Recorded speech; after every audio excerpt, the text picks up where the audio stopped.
I'm Susan Clare, GourmetQuilter, and I'm here to show you today how to have a little bit of fun with some fairly bold stripes and some dots maybe. You can see in this one up here behind me, I've been having a whole lot of fun with these stripes that are quite bold and these dots that are not quite so bold, but still dots, and not just regular dots necessarily, a variety of dots.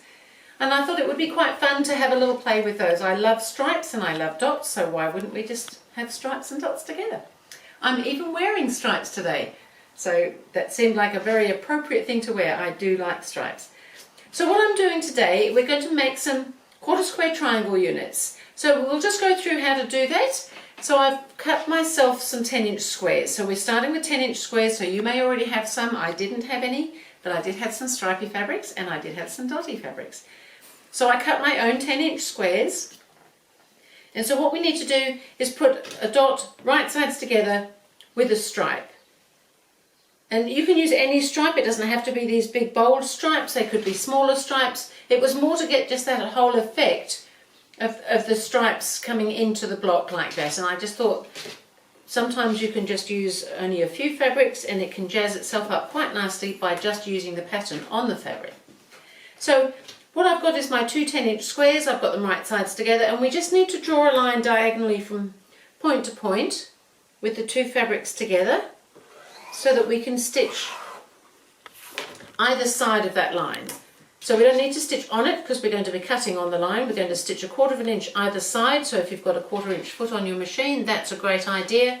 So I have actually already gone ahead with some stripes and dots here and done that stage, because I figured you would know how to do that. So I've drawn my line and I've stitched 1/4 inch either side so that I can now cut between them. And when I do the stitching for this sort of thing, because we're going to be trimming the blocks down slightly at the end just to straighten things up, I usually do what we call a scant 1/4 inch.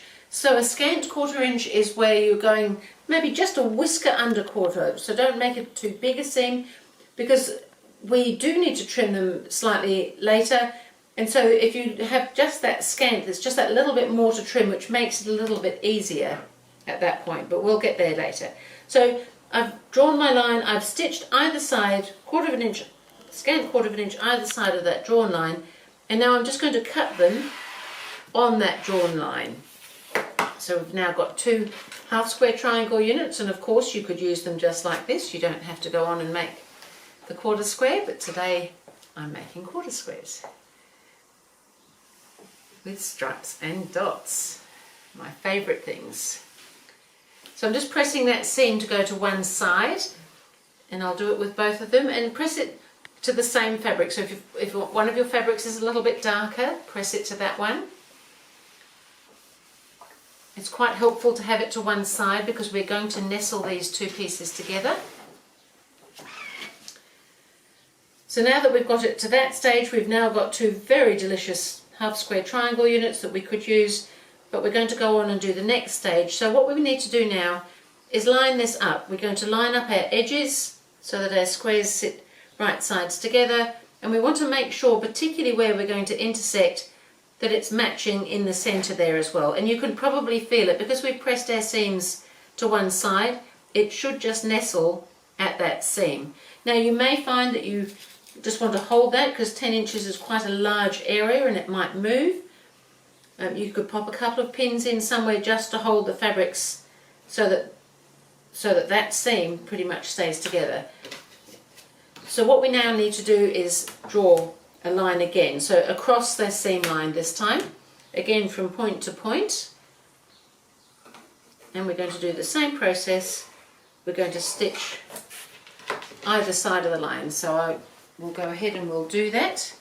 So I've got my 1/4 inch foot on, and I'm just going to do that scant one. That just means my foot, instead of sitting right next to the line, is sitting just on the line. Now you might not be able to see that, but my line is just under the edge of the foot there.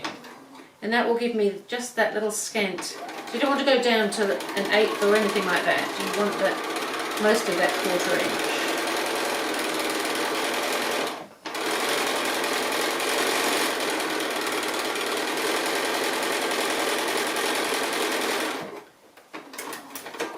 So you could chain piece these if you were doing a whole quilt. You don't have to stop for every one like I'm doing at the moment.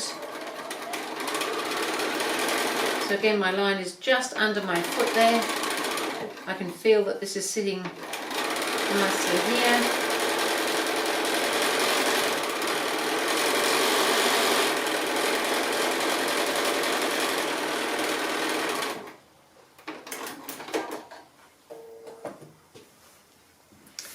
So now I've got that all stitched either side. I can take the pins out, it's not going anywhere now.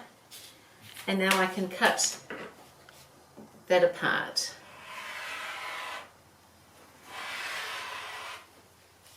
Just the same on the drawn line, so that we've still got our 1/4 inch seam allowance sitting there. And again, we'll bring that iron over and press those. I think this is a great way. Sometimes we see these lovely stripy fabrics, and sometimes it's not just a regular stripe. It might be an irregular stripe, or it might be little cars in a row, or it might be flowers in a row. It could be any number of things in a row that basically gives a stripe type effect. It could be lines of music, and sometimes we're not sure how we might use them, and this would be just one of the possibilities, that you could use something else here, and it doesn't always have to be the same fabric, of course, and there's different ways of putting them together as well. So now we need to trim those just to make them nice and square, and because when we work with fabric, things do move a little bit. Even though we've been careful with our initial cutting and measuring and our sewing, things still just move a little bit because we're working with fabric. So we need to have a square now to do the next part of the cutting. So I've got my ruler here.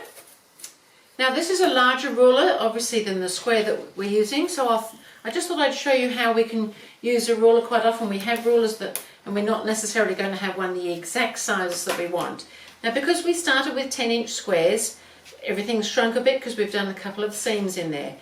But I think if we've used our little scant seam, we can probably get a 9-inch square, which will then finish at an 8.5 block basically. So that's what I'm going to go ahead and do. If you haven't, if your seams have pulled it in a little bit more, you might want to take it down to the 8.5 inch cutting, and then it would finish at an 8-inch block to use it. So what we're trying to do now, on most rulers will have a diagonal line going from point to point, and we're going to use that because we've got a diagonal line in our block, and because we know we're going to make it 9 inches, because we can see that that's just going to fit on. It's only going to be a little whisker to trim off. And so we know that the centre, because half of 9 is 4.5, so we can place that diagonal line onto the diagonal line of the block, and we can place that 4.5 inch marker right on there. And so then we need to have a little look around if we've done that and make sure that our 9-inch point is going to sit, because as I said, some fabrics move a little bit, some move more than others. We need to make sure that everything is sitting as well as we can possibly get it, so that we've got our centre pretty much in there, and it's looking pretty good actually. Some areas where we're going to trim a little bit more than others. So I'll just take off, so I can take off 2 sides while I'm here, and then we will have to turn it all to get to the other 2 sides. Now you may have a little rotary cutting board, or you may not. So this is the 2 edges that we've just cut. So I'm just going to flip that around, and then we can position the ruler again just as we've done, except that this time we know that at the 9-inch line we can line that up at that corner. Our diagonal should still line up, everything should still fit, but these 2 edges will still need a little bit of a trim. So it's looking pretty good, we're on track. So always be cutting away, don't ever come cutting towards yourself, don't bring the cutter this way. Well, you know all these things, just good to be reminded sometimes. So there we have, it's a 9-inch square like that. It will be 8.5 inch when it's sewn into a quilt. I need to trim this one up as well, but you don't need to watch me do that yet again.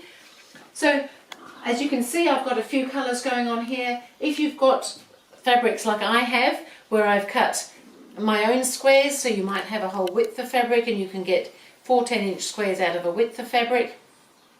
You can put them together with different ones. They don't always have to go together with the same dot and things like that.